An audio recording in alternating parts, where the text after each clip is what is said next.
جی السلام علیکم، امید ہے کہ آپ سب لوگ خیریت سے ہوں گے۔ پاکستان تحریک انصاف کے حوالے سے اکثر کہا جاتا ہے کہ راتوں رات یہ پارٹی بنائی گئی اور اس کو اقتدار میں لایا گیا۔ بہت ساری اس کی ایسی انفارمیشن ہے جو اکثر ہم شیئر نہیں کرتے۔ آج کے اس ولاگ کے اندر کچھ چیزیں میں آپ کے ساتھ شیئر کروں گا کہ پاکستان تحریک انصاف بنی کب، اس کے کس کس انتخابات میں انہوں نے حصہ لیا اور کس طریقے سے وہ اقتدار میں آئے۔ اور اس کے علاوہ خان صاحب نے آج دوبارہ عید کے موقع کے اوپر ایک اور ٹویٹ کی ہے، وہ ٹویٹ کس حوالے سے کی ہے اس حوالے سے بھی تھوڑی سی کوشش ہوگی کہ روشنی ڈالی جائے آج کے اس ولاگ کے اندر۔ اچھا، پاکستان تحریک انصاف 25 اپریل 1996 کو بنائی گئی۔ 25 اپریل 1996، کل اگین 25 اپریل 2023 ہے، تقریباً 27 برس ہو جائیں گے اس جماعت کو بنے ہوئے۔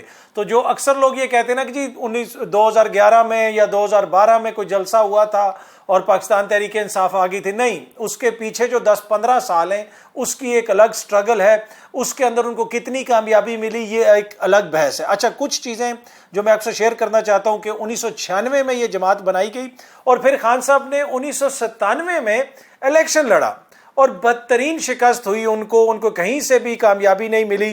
پھر 2002 میں ان کو صرف ایک نشست ملی، صرف ایک نشست۔ اور 90s کے اندر جب پاکستان تحریک انصاف بن رہی تھی اس میں پاکستان تحریک انصاف کے اندر بڑے نامور لوگ شامل ہوئے اور اس زمانے میں 1997 میں غالباً، اگر if I'm not mistaken، نسیم ظاہرہ صاحبہ جو بڑی جرنلسٹ ہیں پاکستان کی، ایک معتبر نام ہے ہماری صحافت کی ہسٹری کا، وہ بھی ان تحریک انصاف سے وابستہ رہیں کچھ عرصہ، بعد میں انہوں نے تحریک انصاف کو چھوڑ دیا تو وہ بھی 90s کی دہائی میں تحریک انصاف سے وابستہ رہیں۔ پھر 2002 میں جس طرح میں نے بتایا کہ ایک نشست ملی، 2007 میں مشرف کے خلاف تحریک میں عمران خان صاحب کی جماعت شامل ہوئی، اور پھر جو 2008 میں الیکشن ہوا تھا بی بی کی شہادت کے بعد، اس کا پہلے بائیکاٹ کیا گیا نون لیگ کی جانب سے بھی اور پاکستان تحریک انصاف کی جانب سے بھی۔ نون لیگ کو راضی کر لیا زرداری صاحب نے، لیکن خان صاحب نے 2008 کے الیکشن کا بائیکاٹ رکھا اور انہوں نے وہ الیکشن نہیں لڑا۔ اس کے بعد آ جائیں فاسٹ فارورڈ 2011 میں ایک بڑا جلسہ ہوا، 30 اکتوبر 2011 مینار پاکستان پہ ایک بڑا جلسہ کیا خان صاحب نے، اور وہاں سے ایسے لگا کہ خان صاحب کی جماعت کے اندر ایک طرح سے جان پڑ گئی۔ اچھا، کچھ لوگ یہ کہتے ہیں کہ اس زمانے میں خان صاحب کو اسٹیبلشمنٹ کی حمایت بھی حاصل تھی، اس میں بہت سارے ایسے شواہد بھی ہیں جس سے یہ ظاہر ہوتا ہے کہ خان صاحب کو اسٹیبلشمنٹ کی حمایت تو حاصل تھی، لیکن ایک ایسا نظام جہاں پہ 2 پارٹی نظام تھا، اس ملک کے اندر 2 پارٹی نظام تھا، یا پیپلز پارٹی ہوتی تھی یا نون لیگ ہوتی تھی، اس سارے عرصے میں کوئی تیسری پارٹی جو اپنی جگہ نہیں بنا سکی۔ ہم نے 90s میں دیکھا قاضی حسین احمد صاحب نے بھی بڑا پیسہ خرچ کیا، بڑی ان کی کمپین چلی کہ ظالموں قاضی آ رہا ہے، لیکن کوئی بھی جماعت جو ہے وہ اس طرح جگہ نہیں بنا سکی۔ اس 2 پارٹی نظام میں جس طرح خان صاحب کی جماعت نے جگہ بنائی اس کی نظیر دنیا میں کہیں نہیں ملتی، اور یہ میں بڑی ذمہ داری سے آپ کو کہہ رہا ہوں۔ آپ برطانیہ میں دیکھ لیں، آپ امریکہ میں دیکھ لیں، یا تو ڈیموکریٹس ہیں یا ریپبلکنز ہیں، برطانیہ میں ٹوریز ہیں، لیبر پارٹی ہے، لب ڈیمز تھوڑا سا آتے ہیں پھر پیچھے چلے جاتے ہیں، لیکن جس طرح کی جگہ پاکستان تحریک انصاف نے بنائی، یہ پراپر اس کے اوپر دنیا کے مختلف جگہوں کے اوپر سیاسی جو اکیڈیمیا ہے یا سیاست کے اوپر نظر رکھنے والے جو لوگ ہیں، جو اس سیاسیات کے پروفیسرز ہیں، انہوں نے باقاعدہ اس کے اوپر سٹڈی بھی کی، پڑھا بھی، اور ایک غالباً اس طرح کے پروفیسر جن کا تعلق ساؤتھ امریکہ سے تھا وہ پاکستان بھی آئے اور انہوں نے اس کے اوپر کوئی ریسرچ وغیرہ بھی کی۔ اینی وے، یہ 2 جماعتوں کی یہاں پہ ایک طرح سے اجارہ داری تھی، اس کے بیچ میں خان صاحب نے اپنی جگہ بنائی، ان کی جماعت نے اپنی جگہ بنائی۔ اچھا، 2013 کے جو انتخابات ہوئے پھر اس میں ایک صوبے میں ان کو حکومت ملی اور وہ 3rd لارجسٹ پارٹی قومی اسمبلی میں بنے۔ 2014 میں انہوں نے 126 دن کا دھرنا دیا پاکستان تحریک انصاف نے۔ یہ ساری چیزیں بتانے کا مقصد یہ ہے کہ یہ کوئی راتوں رات اقتدار میں نہیں آگے، اسٹیبلشمنٹ کی گود میں بیٹھ کے نہیں آگے۔ اس میں مین ایشو یہی تھا کہ جو 2 جماعتیں تھے وہ اس طرح ڈیلیور کرنے میں ناکام رہیں، اور عوام کے اندر ایک طرح سے فرسٹریشن بھی تھی، عوام چاہتی تھی کہ جناب کوئی تبدیلی آئے ہمارے حالات میں، اور اس کو خان صاحب نے ایک طرح سے کیش کیا۔ پھر جس طریقے سے انہوں نے جو دھرنے میں تقریریں کیں، اور وہ اب بہت سارے لوگ کہتے ہیں کہ انہوں نے جو شعور کا جن تھا اس کو ریلیز کر دیا۔ کچھ لوگ یہ بھی کہتے ہیں کہ جو 126 دن کا یہ دھرنا ہوا تھا 2014 میں، اس میں جو انہوں نے کنٹینر پہ زبان استعمال کی، اس سے ہماری سیاست کی زبان ہمیشہ کے لیے تبدیل ہوگی. لیکن یہ حقائق کے بالکل برعکس ہے. جو میرے جیسا اسٹوڈنٹ ہے جو 90s میں بھی سیاست کو دیکھتا تھا, اخبارات کو پڑھتا تھا, اگر آپ دیکھ لیں تو جو 90s میں زبان استعمال ہوتی تھی اس طرح کی زبان تو بعد میں کبھی استعمال ہی نہیں ہوئی.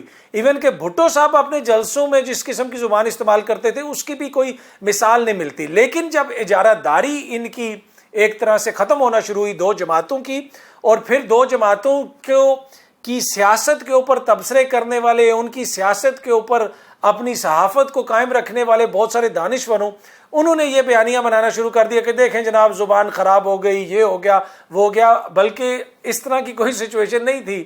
زبان پہلے جس طرح کی استعمال ہوتی رہی وہ میرے بھی سامنے ہے اور آپ کے بھی سامنے, اور ابھی بھی آپ جا کے اگر یوٹیوب پہ جا کے سرچ کر لیں بھٹو کی 1970 کی دہائی کی سپیچز, اس میں آپ کو بہت ساری چیزیں ملیں گی. میاں صاحب کی سپیچز ملیں گی. جس طرح کی موومنٹ یا آپ کہہ سکتے ہیں کہ جو سیاسی موومنٹس تھیں ان کے دوران جس طریقے سے ٹارگٹ کیا جاتا تھا اپوزیشن لیڈرز کو, آپ بیگم نسیم ولی خان صاحبہ کے حوالے سے کیا لوگ کہتے تھے, ان کے سیاسی مخالفین محترمہ بے نظیر بھٹو صاحبہ کو کس طرح ٹارگٹ کیا جاتا تھا, نصرت بھٹو صاحبہ کو کس طرح ٹارگٹ کیا جاتا تھا, تو یہ سب تاریخ کا حصہ ہے. پھر آپ آگے آ جائیں, 2018 کے الیکشنز ہوئے وفاق میں اور پنجاب میں اور خیبر پختونخوا میں اور بلوچستان میں حکومتیں بنی, ایک طرح سے تحریک انصاف کی اتحادی حکومتیں بنی. اور اتحادی حکومتیں جہاں پہ تحریک انصاف کی بلوچستان میں تو اتحادی حکومت بنی, لیکن وفاق میں بھی ایک طرح سے اتحادی حکومت بنی, اور اس کے ساتھ ساتھ خیبر پختونخوا میں ان کی کافی حد تک میجورٹی تھی اور وہاں پہ ان کی حکومت فل پاور کے ساتھ بنی. اچھا, اب اس میں کہا جاتا ہے کہ 2018 میں اسٹیبلشمنٹ نے کافی مدد کی. اب اس طرح کی کچھ انفارمیشن ہمارے پاس بھی ہے کہ اسٹیبلشمنٹ کافی حد تک خان صاحب کے کلوز تھی 2018 کے الیکشنز میں. دیگر جو جماعتوں کے ساتھ ان کی مشاورت وغیرہ ہوتی رہی اس میں بھی اسٹیبلشمنٹ کے لوگ شامل ہوتے تھے. یہ بڑے سینئر لیڈران نے دوسری جماعتوں کے, انہوں نے میرے ساتھ یہ انفارمیشن شیئر کی. لیکن یہ جو ووٹ تھا خان صاحب کو وہ عوام نے دیا تھا. ایک یہ کہا جاتا ہے کہ جی آر ٹی ایس بٹھایا گیا اور خان صاحب کو جتایا گیا. نہیں, آر ٹی ایس بٹھایا گیا, جو میری اطلاعات ہیں آر ٹی ایس بٹھا کے خان صاحب کی سیٹیں کم کی گئیں, کمزور ایک حکومت کو لایا گیا تاکہ جو ہے وہ حکومت اتنی طاقتور نہ ہو. اور بعد میں پھر آپ نے دیکھا جس طرح عمران خان کی حکومت کا خاتمہ ہوا, جس طریقے سے اس کے اندر پھر اب بہت سارے کردار سامنے آ چکے ہیں, تو اس سے تو بالکل واضح ہے کہ کتنی طاقتور حکومت لانا چاہتے تھے لوگ خان صاحب کی, اور کتنی کمزور حکومت لانا چاہتے تھے. اب وہ تاریخ کا حصہ ہے. اچھا, پھر گلگت بلتستان میں بھی 2020 میں حکومت بنا لی, 2021 میں آزاد کشمیر میں بھی حکومت بنا لی, اور پھر 2022 میں حکومت کا خاتمہ ہوا, لانگ مارچ ہوا, قاتلانہ حملہ ہوا.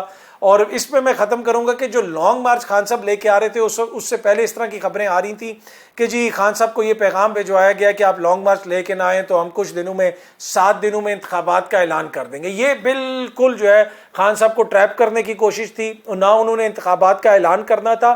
حکومتیں اس لیے نہیں گرائی جاتی کہ 7 دن کے بعد یا 7 مہینے کے بعد یا جو ہے وہ 7 ہفتے کے بعد دوبارہ آپ انتخابات کروا دیں. اس کا اندازہ آپ حالیہ عرصے میں لگا سکتے ہیں کہ سب کچھ کیا جا رہا ہے کہ جو مرضی ہو جائے انتخابات نہ ہوں. اور پھر اس کے دوران خان صاحب کے اوپر ایک حملہ ہوا, وہ بھی اب تاریخ کا حصہ ہے. اور اب جو فاسٹ فارورڈ سچویشن اب اس وقت ہے کہ جس طریقے سے تحریک انصاف کو ٹارگٹ کیا جا رہا ہے, یہاں پہ میں ختم کروں گا کہ اب عید کی جو چھٹیاں ہیں اس میں بھی جو خان صاحب پیغامات جاری کر رہے ہیں, کبھی عید مبارک کہہ رہے ہیں, لیکن آج کی جو ان کی ٹویٹ ہے وہ میں آپ کو پڑھ کے سنانا چاہتا ہوں. بڑی امپورٹنٹ ٹویٹ ہے. اس میں خان صاحب کہتے ہیں 5 روز گزر چکے ہیں, ہمارے انسٹاگرام لیڈ عطا الرحمان کو اغوا کیا گیا. ہم اس کی فوری رہائی, اپنے سوشل میڈیا کارکنان کے اٹھائے جانے اور انہیں عقوبت اور تشدد کا نشانہ بنائے جانے کے سلسلے کی بندش کا فوری مطالبہ کرتے ہیں. ان نوجوانوں نے کوئی جرم نہیں کیا, انہیں محض تحریک انصاف کی سوشل میڈیا ٹیم کا حصہ ہونے کی سزا دی جا رہی ہے. تو اس سے آپ اندازہ لگا سکتے ہیں کہ اس وقت تحریک انصاف کہاں پہ کھڑی ہوئی ہے. کیا ان کو الیکشن کوئی دے گا؟ یہ حکومت ان کو الیکشن دینے کے موڈ میں ہے, لیکن اگر الیکشن ہوتے ہیں تو تحریک انصاف کو واپس اقتدار میں آنے سے روکنا آلموسٹ ناممکن ہوگا. اور جب اتنی بڑی ایک ٹائٹ چل پڑی ہے ان کے حق میں تحریک انصاف کے, تو میرا نہیں خیال کہ زیادہ عرصہ کوئی بھی چیز ان کے بیچ میں دیوار بن سکتی. ہاں, اب اس میں تھوڑا ٹائم لگ سکتا ہے. کیا خان صاحب اگر اقتدار میں آ جاتے ہیں تو سال بعد بھی ان کی وہی مقبولیت ہوگی جو اس وقت ہے, 2 سال بعد بھی وہی مقبولیت ہوگی, وہ ایک الگ بحث ہے. اگر خان صاحب کبھی ناکام ہوں گے تو وہ اقتدار میں آ کے ناکام ہوں گے, اپوزیشن میں عمران خان ناکام نہیں ہو سکتا۔ امید ہے کہ یہ ویڈیو آپ کو پسند آئی ہوگی، بہت جلدی آپ سے دوبارہ ملاقات ہوگی۔ Thank you so much.